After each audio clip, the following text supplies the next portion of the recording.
Барлықтарыңызға сәлем. Естеріңізде болса, біз алдында стористе баланың самооценкасын анықтауға арналған тест ұсынған болатынбыз. Кейбір балалардікі жоғары болса, енді кейбірі өкінішке орай төмен деңгейде болып жатыр. Сондықтан мен сіздерге балалардың өзін-өзі бағалауын арттыруға арналған керемет техника ұсынғым келіп отыр. Бұл техника мен күнмін деп аталады. Техниканы орындау барысы, яғни алдымен балаңызбен бірге отырып, осылай күннің суретін саласыз. Содан соң балаңызға айтасыз: қарашы, бұл күн, ол сондай жарық, әдемі, жылы, солай ғой.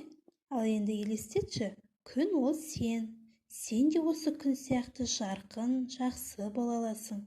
Қане, күннің шуақтарына сенің жақсы қасиеттеріңді жазайықшы. Содан соң бала өзінің жақсы қасиеттерін айту керек және жазу керек. Егер де бала өзі жаза алса, онда өзі жазады.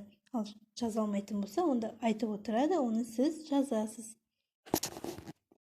Ең бастысы, бала өзінің бойында жақсы қасиеттерді өзі айту керек, оған сіз көмектеспеуіңіз керек. Яғни, мысалы, бала оны қалай түсінеді, солай айта беру де мүмкін. Мысалы, менің қызым айтады: мен аяқ киімдерді жинаймын дейді. Ол сол үшін ол жақсы қасиет болып есептеледі.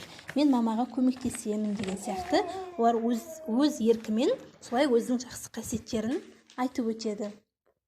Сол қандай қасиеттерді айтады, соларды сіз жазып шығасыз. Мысалы, менің қызым айтты: ақылдымын деді, аяқ киімдерді жинаймын деді және мамаға көмектесемін деді. Күннің сәулесін толықтырып жазып шығуға асықпаңыздар, себебі ол күннен күнге баланың өзінің ойына келуі мүмкін, өзінің жақсы қасиеттері. Сондықтан да мына қағазды алып баланың бөлмесіне немесе холодильникке жабыстырып қоямыз. Сосын өзі байқаса, сол қасиеттерді күнделікті күнде қосып жазып отыруға болады. Ең соңында қорытынды жасаймыз, яғни баланың барлық жақсы қасиеттерін атап өтеміз, оқып береміз және талқылаймыз баламен бірге.